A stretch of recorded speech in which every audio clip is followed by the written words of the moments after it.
let's learn how to convert pressures. This is going to be page 48 in your notebook. Before we get started in converting pressures, we first just have to know what the pressure units are and how they're related to each other. Okay, so you have a couple of pressure units that you're responsible for knowing. Those pressure units are listed on the top of page 48. So the first one of those is 1 atm, or atmosphere. That is the pressure of 1 atmosphere of air pushing down on you, and so that's what we call normal atmospheric pressure. But there are other pressure units that we sometimes use. Another pressure unit that we use is something called kilopascal, which we abbreviate kPa. And so 1 atm is equivalent to 101.3 kPa. So we're able to convert between those two. There's another pressure unit we use called torr, or millimeters mercury. And if you watch the manometer video, you'll know why we measure pressure sometimes in millimeters of mercury, which is that liquid metal that can move in a fluid-filled tube.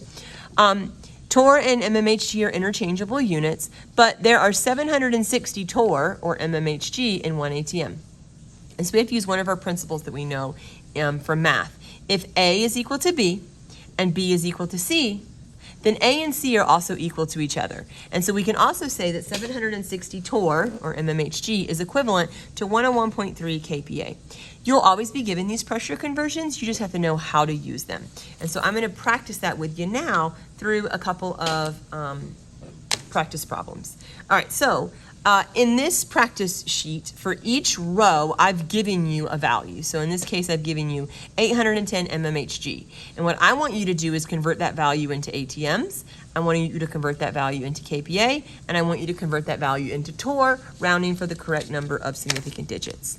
So if we start here, the mmHg and torr are pretty easy because those are equivalent units. If I have 810 mmHg, I automatically have 810 torr. Okay, but I need to also have a value of 810 mmHg into ATMs. So I'm going to start by just writing down what I have, which is 810 mmHg, and then I'm going to make my conversion chart. We know that a conversion chart, we always take what we have and put it on the bottom, and the unit that we want goes to the top. So we have the unit mmHg, so I'm going to put mmHg on the bottom, and the unit that we want in this column is ATM, so I'm going to put ATM on the top. And then I just come to my conversion factors.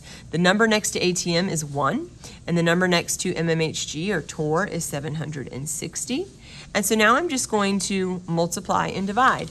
So I take 810 times 1 divided by 760, and that's going to give me 1.6055.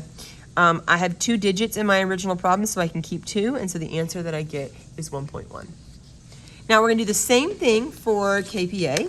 And we're going to always start with the number that was given. So don't convert from a conversion. Things get weird. Always start with the number that we're given. So I have 810 mmHg. I'm going to set up my conversion factor. I have mmHg. I want kPa. And then I plug in the values that go with that. So mmHg is going to get 760. kPa is going to get 101.3, and so I'm going to multiply and then divide. So 810 times 101.3 divided by 760 gives me that value. I can keep 2 digits, so 107.96 ends up rounding to 110 kPa. Okay, let's practice one more column of that. So I have 123.4 kPa, and I need to convert it into ATMs, into mmHg, and into torr.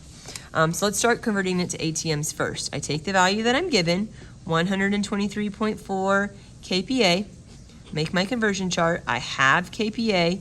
For this column, I want ATM. I'm going to plug in my value. So kPa is going to get 101.3. ATM is going to get 1. So I'm going to multiply and then divide 123.4 times 1, and then divided by 101.3 gives me 1.218. I can keep 4 digits, so I get 1.218.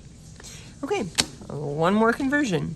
I'm going to start with the value that I was given, which is 123.4 kPa, but for this column, I'm going to turn it into mmHg.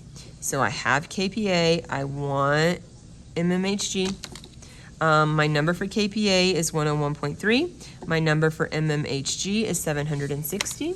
So I'm going to multiply and then divide 123.4 times 760 divided by 101.3, and that is going to give me 925.8. I can keep 4 digits, so I get that.